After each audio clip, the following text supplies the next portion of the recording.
Welcome everyone back to another episode of Q&A with Sharon's son George. I was my mother's caregiver. She was diagnosed with Parkinson's disease. Unfortunately, she passed on 1/1/2020, but we started Together for Sharon.com in her memory. Today is a special guest, somebody who means a lot to me, but also it's great to meet a fellow PhD and a professor and a dean and all the other amazing things from the University of North Texas, which actually afterwards I'll tell you, I teach for Texas too. So we probably have more in common than we realize. But Yeah. Dr. McDaniel has been somebody I really looked up to for the last few years. We've come to know each other from afar. So it's really an honor to finally, not face to face, but at least virtually get to know you. Yeah, I'm so happy to be here, George, and I appreciate the invite and look forward to this invigorating chat. Thank you. And everyone listening, we're honored to have you too. And we're going to share a lot of the incredible work that the great doctor has. But maybe we could start off by just kind of getting to know you a little. You could tell us, a little bit about your background, what brought you to Parkinson's awareness too. Yeah, my background, it's a little serendipitous how I ended up where I'm at today. I spent almost 20 years in the pharmaceutical industry, working for a variety of companies. And it wasn't truly a fulfilling career for me. It was a way to make money and pay the bills. And about 12 years ago, my mom was diagnosed with Parkinson's. And I thought, what a great time to make a shift in my career focus.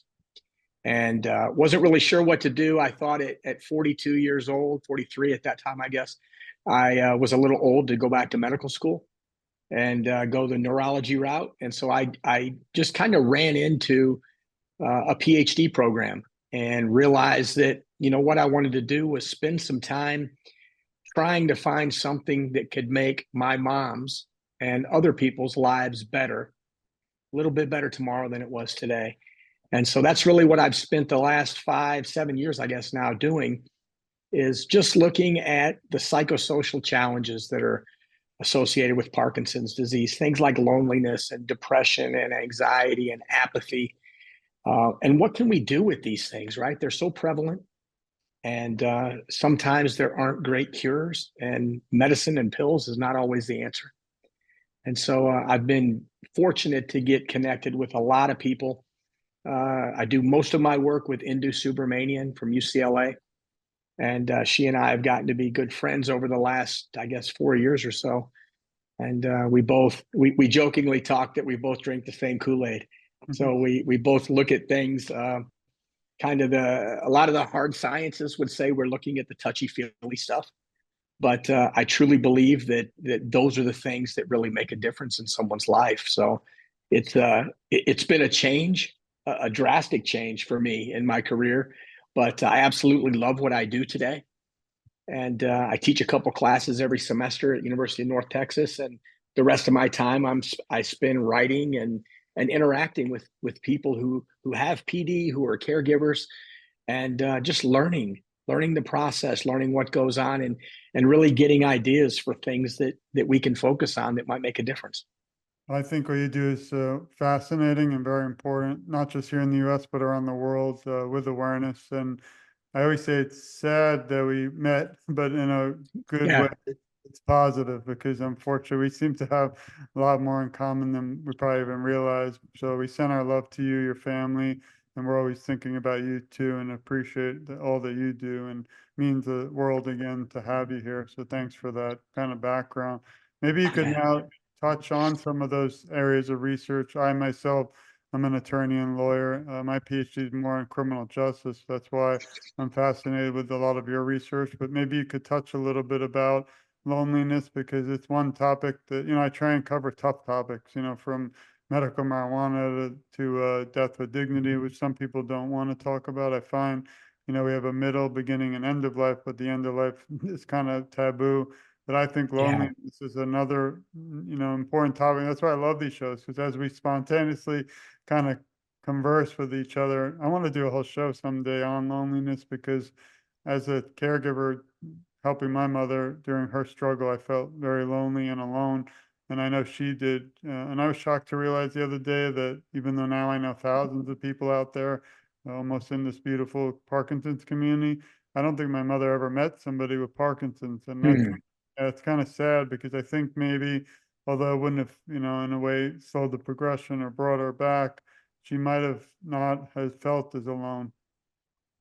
Yeah, and I hate to hear, George, that your mom hadn't connected with other people, because what we know from the research and the literature is that loneliness, social isolation have a lot of negative consequences.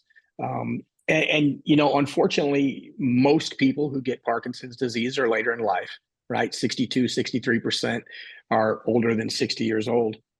And so we end up compounding this loneliness factor or the social isolation. And one of the things I think that's important for us to understand is the difference between social isolation and loneliness, right? I think they're used interchangeably a lot in the literature. Social isolation is really more of an objective measure. I don't have other people around me, therefore I'm isolated, right? Loneliness is looked at as a subjective view, that I don't like the quality of my relationships or the quantity of my relationships. And so it's really in the eye of the individual, whether or not they're lonely, right? And we've heard people talk about, you could be in a room full of people, surrounded by people, yet feel lonely, right? You're not alone, but you're lonely. And I think that's one of the struggles. So we as we age, oftentimes we lose a spouse, we retire from our whatever our work was, and we don't have those people around us socially that we used to have. And so now, just as a natural process of aging, we're trying to figure out life and figure out, how do we make friends, how do we connect with people in a different way than what we used to have. And so I think it's not uncommon for those of us as we age to become lonely. Then you throw in something like Parkinson's disease, right? All of a sudden, you walk into the doctor's office and he or she says, you have Parkinson's disease.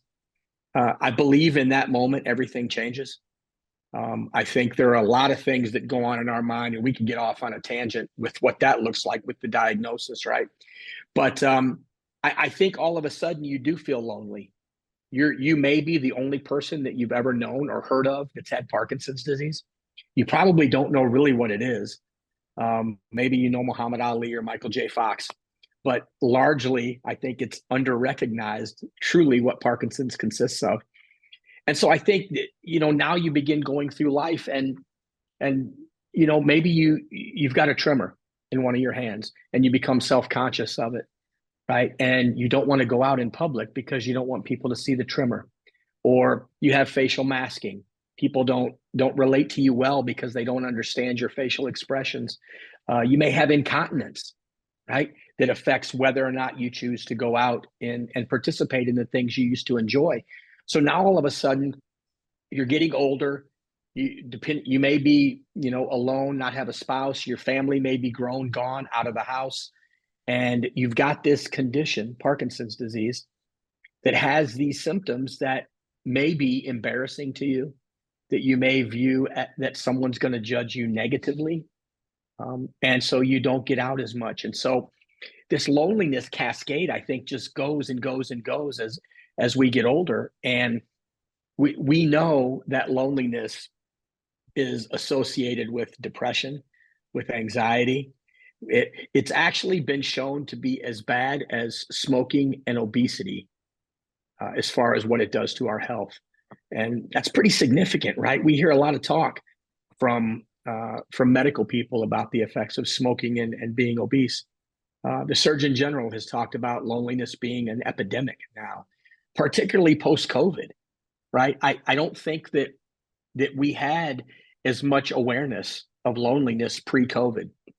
All of a sudden, we get into this COVID, the lockdowns and the shelter-in-place orders that were going on at the time around the world, and all of a sudden, people don't know how to connect.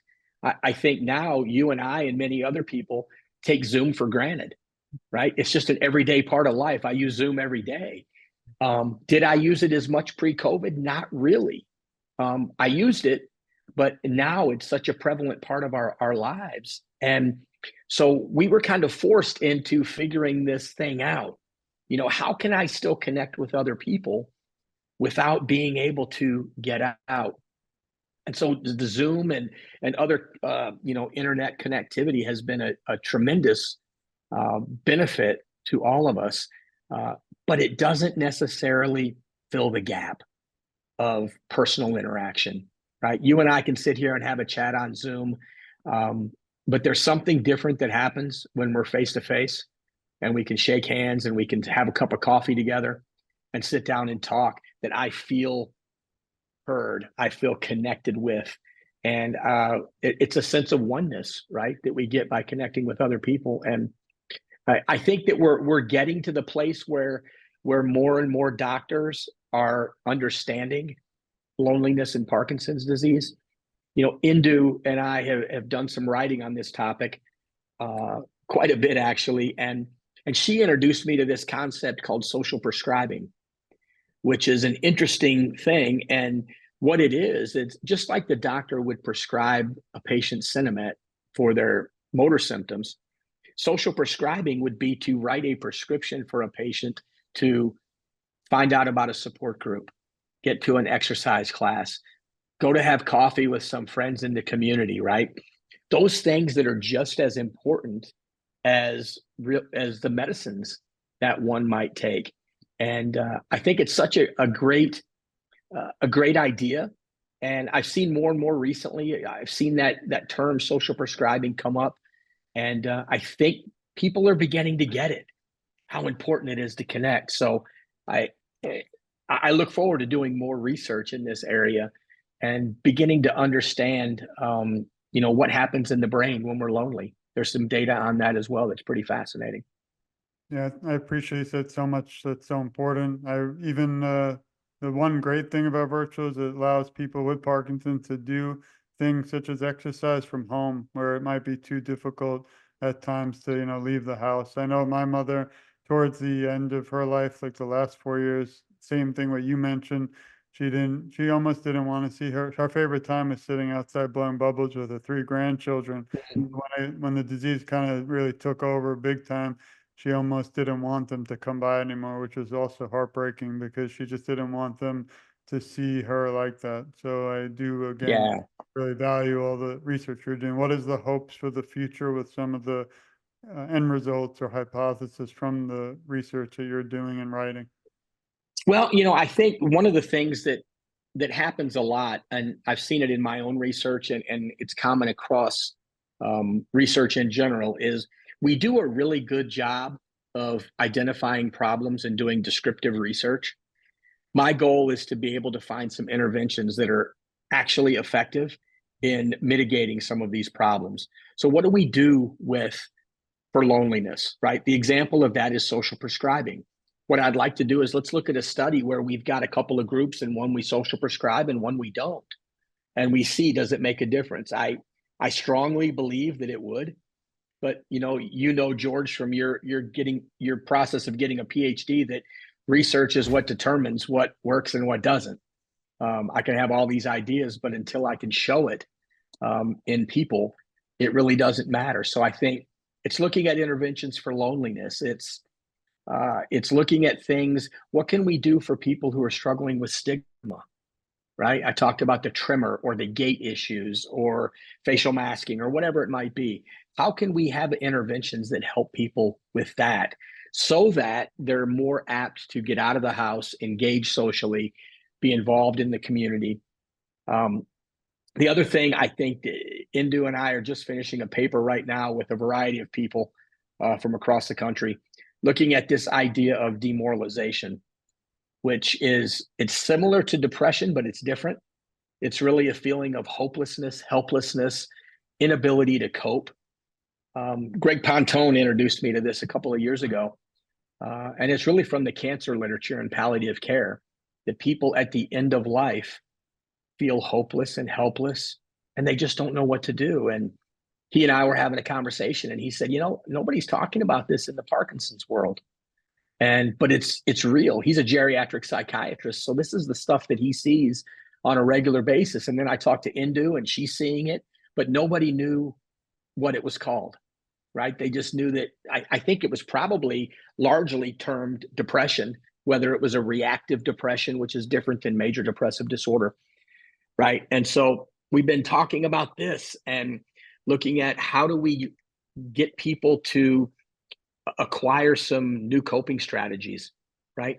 How do I deal with this change of life that's just happened? And maybe it's life as I know it is over, right? I don't think that's an uncommon thought.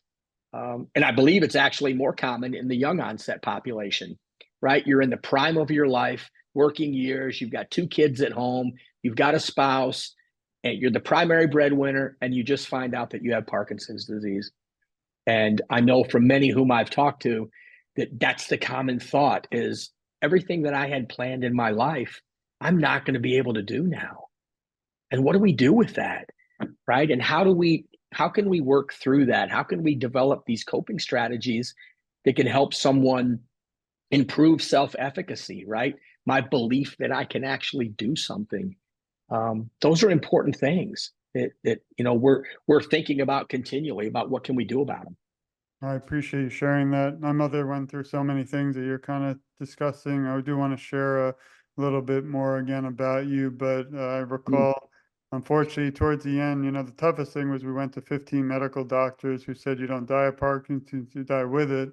But my mother had no other medical issues and she was only 69. So for the Mm. last 4 years, when I was a caregiver, it was really like a struggle with ourselves because we didn't know, we never dreamed. Even now, I'm sitting here it's going to be her birthday and would have been on September 28th. So she would have been, Mm. coming to her birthday. And it's like, I still don't understand what happened because we were really relying on the medical community. And obviously, I don't blame them. I blame the disease, but it was very hopeless, and also when she went into a year long, which they never had before, hospice, which is rare, but Florida started it recently. And the one downfall hospice, it's positive because obviously you get a medical nurse who can come in and help with medicine, but the opposite is they don't believe in physical therapy. Well, as you well know, Mm. anyone with Parkinson's, the main hope is that they'll get better or that they can still do daily activities.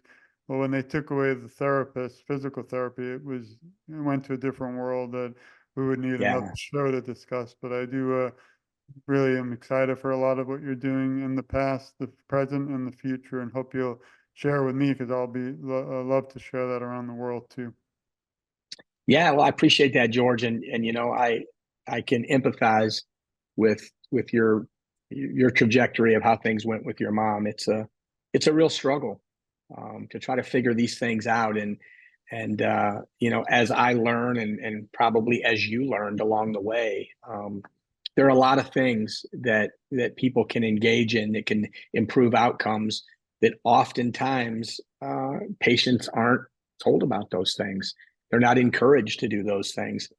And the hope is that, most of the people in the movement disorders world, clinicians, that they're talking about these things, occupational therapy, physical therapy, voice therapy, right? All of these things that we know are effective for improving quality of life outcomes. And we just need, I just hope that patients are hearing about those types of things. And caregivers as well, George. That's another area that I've got on my radar from a research perspective. That I've had these conversations. I've spoken a couple times for Power, Parkinson's Wellness and Recovery, Becky Farley's group out in Tucson, and had some breakout sessions with caregivers there. And just the discussions, understanding that, most of the research that's done is on the individual who has Parkinson's, and rightly so. But I think we tend to forget the impact that it has on the caregiver. And this because I've asked my dad. I say, Dad, when you go to the doctor with mom, do they ever ask how you're doing? And the answer is no.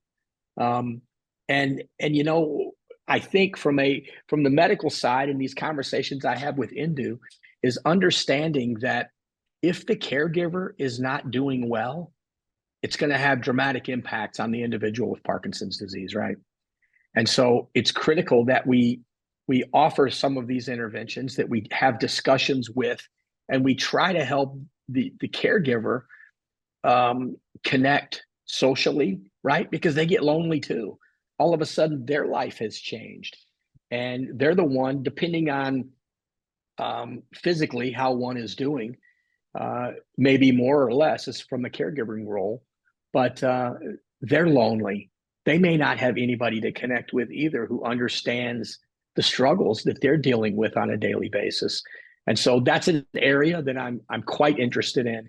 And in the near future, there's going to be some research looking into the caregiver side as well.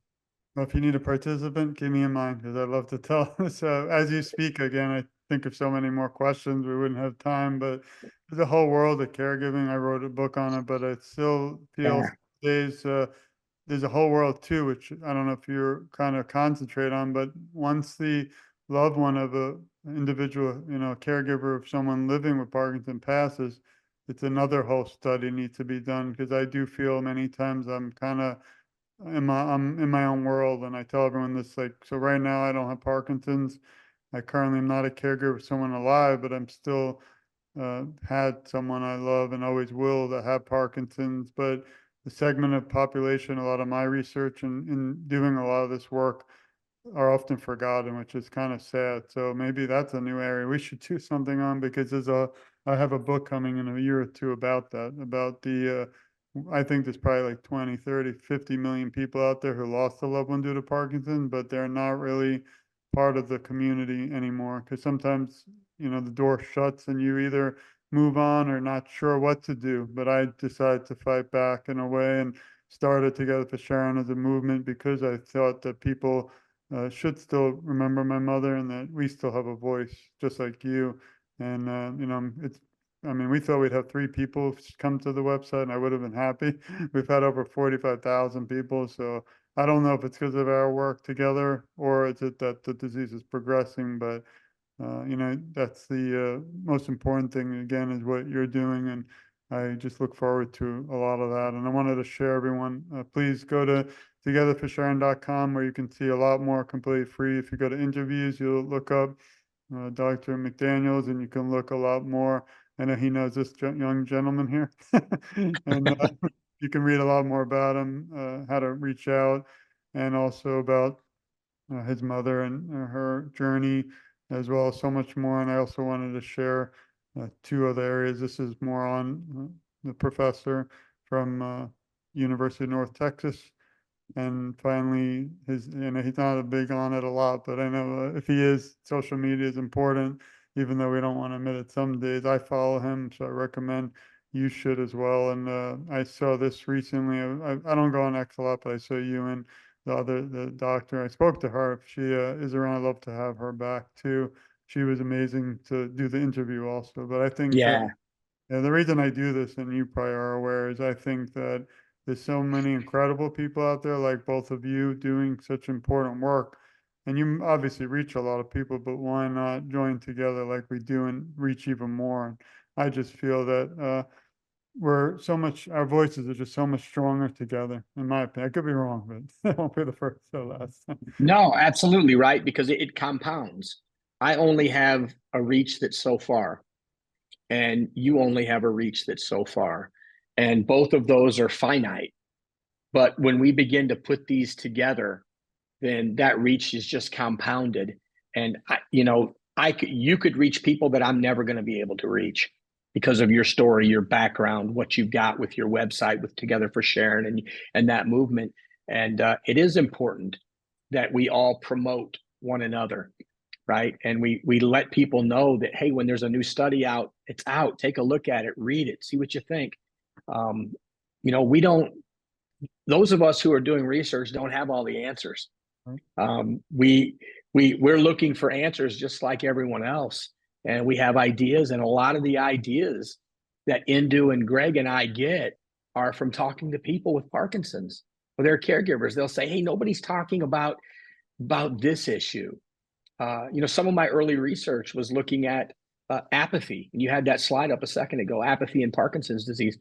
And I was at Movement Disorders Society in Madrid, Spain, 2 years ago, and I had an off the wall conversation with Dr. Espe, And, he shared with me, he said, hey, if you could find anything that helps apathy, your career will be made, because he says, we don't have any idea what to do with it. And, they try different meds, and there's really nothing that is effective overall. And, I learned in my graduate work of Viktor Frankl, who was basically the guy who began looking at what meaning in life is. He was a survivor of a Holocaust at Auschwitz during World War I, and got out and really began to understand that the reason that people survived and actually thrived coming out of those concentration camps were because they had something to live for. And so I began reading his work. If you haven't read it, Man's Search for Meaning is a tremendous book, very moving, poignant. But I read that and I began thinking, I wonder what the relationship would be between meaning in life and apathy. And not surprisingly, people who have higher meaning in life have lower apathy, right? And we know apathy is a real issue in Parkinson's disease. 40-50% of people have it during the course of their disease. And meaning in life is one of those things that we can train someone to have more of. So if you lose meaning, there are things that we can talk about, things that we can do to help you find meaning, find purpose in your life again, that gives you the reason, the impetus to re-engage with life, right? Which is the problem with apathy. It's a lack of motivation, lack of willingness to engage. And that was another fascinating area. It's still something that's on my plate that I want to continue looking further into. Look at what the interventions actually look like to change that. I think the toughest thing about research is as you're speaking and thinking of all the topics you want to research. Now I'm thinking of 15 more, and then you get more, and when you're not going to, That's how it works. I Yeah, want to, yeah, yeah. well, Every conversation I have with someone is new ideas. You well, know, you I you think just talking about what you shared with people who have lost a loved one with Parkinson's disease. What's that coping look like? The grief process. How do we move from that? And so we just get these areas, and I chart them down, and I go, I want to get to that.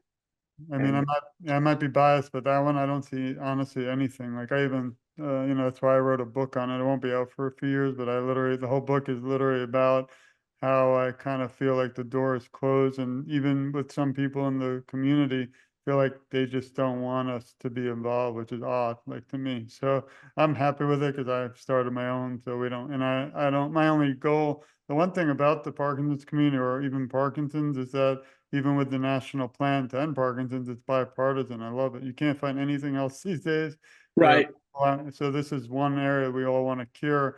I don't accept money. I always say, please don't send me because then I have to pay $1 to send it back. And it's costing me money.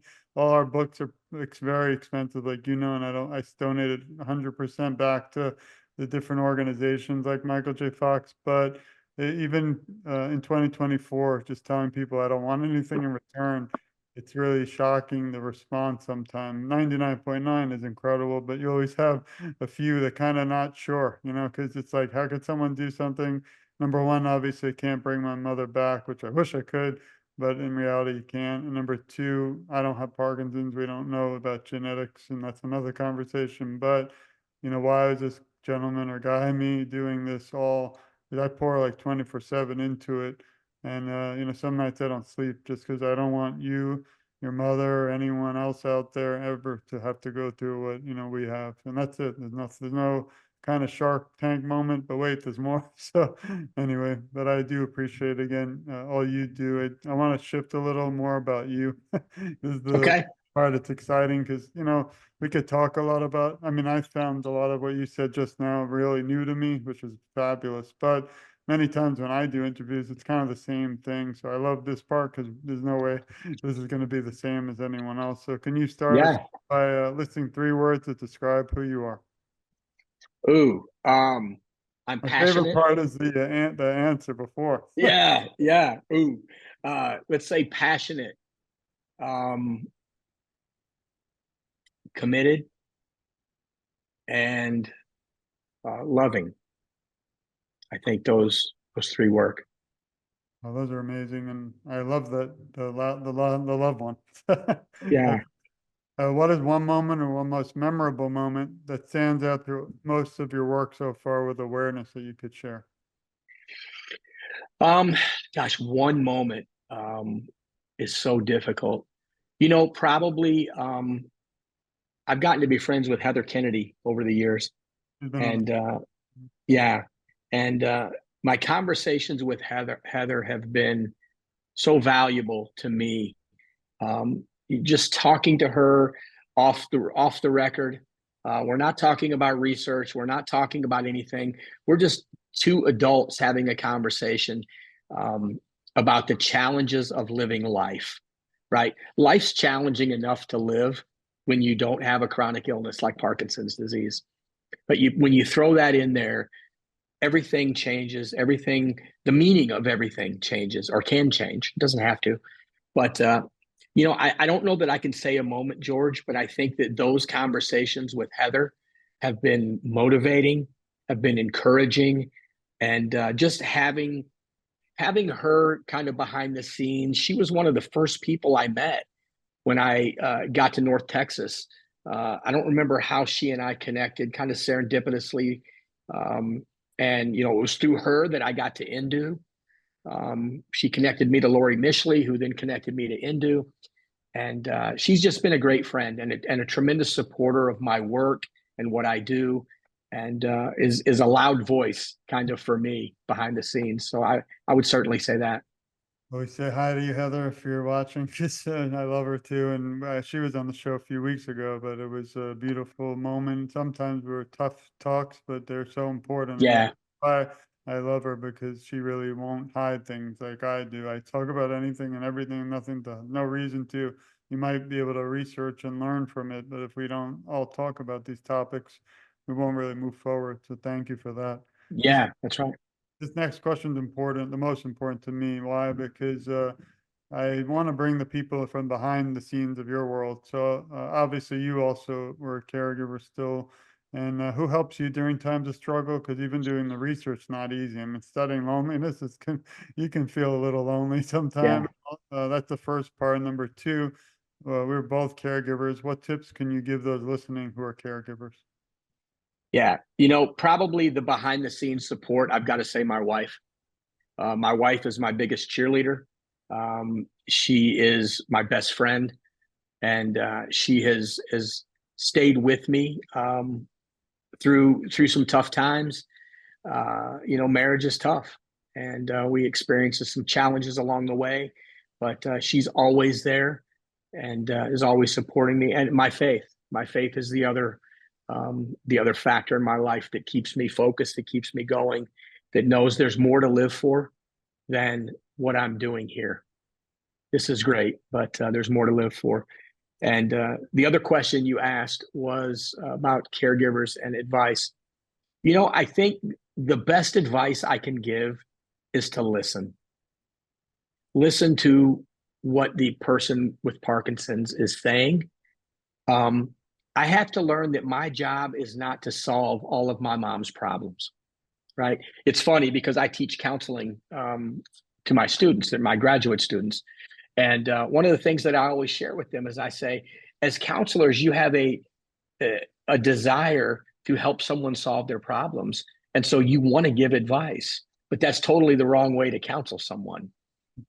People know they have innately what their solutions to their problems are. Sometimes they just need help speaking it, talking about it, thinking it through to get to that. And really, I think people just need to feel heard and to feel loved and to feel cared for. And I think when we do that, we've done our job. Thank you. And we send our love to your wife and the whole family because, again, we Thank you. are so grateful for them for letting me have some time with you today and in the past. It's sad in a way, but also important to note that Parkinson doesn't just affect the diagnosed, it's also the families and the community around you. And that's what my main number one word is really, we're here to support you all too, everyone listening. So you ever have those tough days or want to talk, reach out to me or the doctor, and I'm sure he'll be happy to also talk. It's just important that you know you're never alone. Is there something, and this is kind of the regret question, which, we can never have regrets, but is there something you might have done differently looking back on the past 10 years? Uh, Past 10 years. That's a deep question, George. You could always pass. Um, no, let me just think for just a second here. What would I do differently? Um, I would make sure that I take time to both enjoy what I do and also take time off.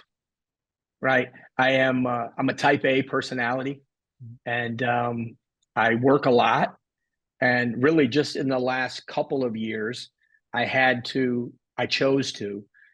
When I come home from work in the evenings, I don't get my computer out because it's real easy for me to come home, have dinner, sit down, open my laptop, and start working again. And I think that early on, 6, 7, 8 years ago, when I was a student, that was the stuff we had to do, right? When you're a PhD student, you just got to work all the time. But I realized that my inbox is never going to be empty. Mhm. All the papers are never going to be done. There's always going to be another paper that's on the horizon that I need to be working at. And so why not enjoy the ride? Be a part of the process and enjoy the people that I meet en route. And things will get done that are supposed to get done in the time that they're supposed to get done. And everything that goes on in this world is not up to me. So, yeah. I think that's inspiring and I appreciate it. Here's a fun one. If you were asked, we go from the tough ones to the fun. If you were asked Yeah. if you were asked to write a script to a movie about your life story, what would you call Post-traumatic growth.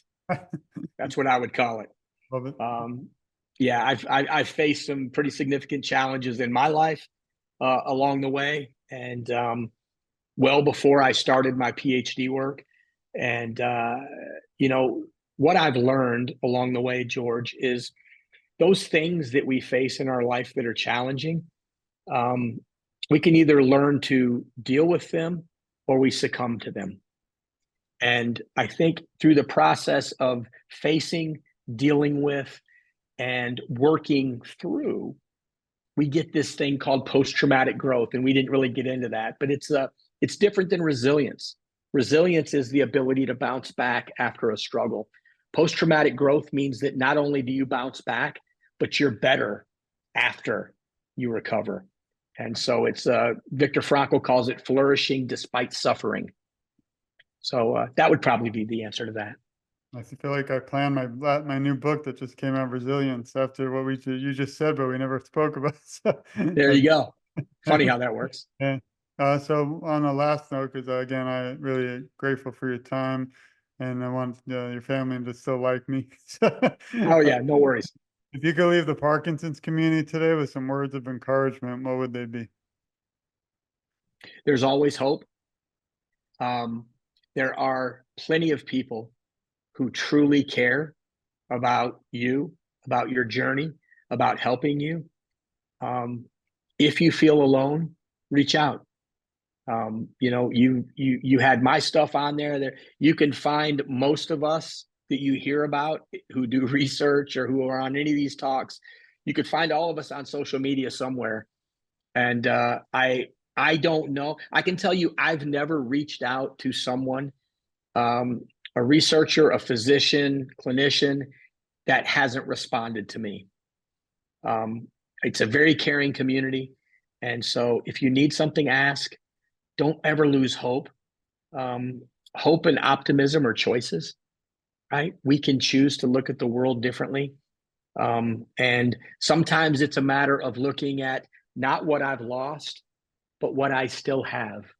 Or, for instance, one of the things I talk frequently about, George, is how many people I've met in the PD world who, after Parkinson's, they discovered that they have this love for art. They never did art. They never did any drawing or anything like that. But after PD, they found out, wow, I love this. And so even though there are things that we lose, our physical abilities, maybe our mental capacities, cognitive abilities, there are other things that we gain. It might be relationships. It might just be a gratitude for where I'm at today in my life and the fact that I'm still moving forward. I think that would do it. Thank you. I mean, I agree. My mother is literally still living on because of our friendship. This show, anything I do, kind of continues her memory, but also keeps her with us. So I really appreciate your time. I hope everyone out there listening enjoyed our talk. Please follow the professor. You can find him on X, used to be Twitter. You can find Yeah. him much more in depth on togetherforsharon.com. Again, interviews completely free, and also at the university he also is on their website. So just want to thank you again. Today I was so excited because we've known each other some time, but speaking, even though it's baby steps, first it was writing, now we're seeing each other one day, hopefully we'll meet. But Yeah. really you inspire me, all you do, and just being a fellow PhD, it means the world for your time today. I do have a little message for you and everyone listening. We love you, we support you, we care a lot about you, and you're never alone. I, along with the professor, will advocate for you, and together I feel, and he agreed earlier, our voices are so much stronger. I always kind of joke and say I'm just getting started because some days are tough. Like, the professor said he has tough days too, but, sometimes it's kind of like social media for one reason. It connects people like us. And when I heard about you and read about you, I was so inspired and excited. And it's just such an honor to have you in my life, and you'll never be forgotten, and you have so much more still to come, and I'm excited. I hope someday I'll be a part of it, and just want to again thank you and your family and everyone behind the scenes too for making this happen today. So thank you, sir. Thank you, George, for all you do. Your work is meaningful and it matters. So don't ever forget that. And you're touching people, and you're going to touch people that you never even know that you touch. And they may never communicate that to you, but I promise you, you are. So great work and keep doing what you're doing. Thank you, sir, and hopefully one day we'll have something out there together. You never know. Yes, Maybe sir. you got Look to forward to it. open those doors to the family members, who lost a loved one. But we still today fight in my mother's memory and everyone's memory out there. But for those still battling Parkinson, the community and the caregivers, and again, we love you all. This has been another episode of Q&A with Sharon's son, George. Please stay tuned. There's so much more to come. Obviously, I won't stop till there's a cure at everyone's doorstep. Whether it takes 24/7 or even more, we'll be right there standing by your side fighting for a cure. So thank you, Professor. Thank you, everyone, for listening, and please stay tuned for so much more. Thanks. I love you.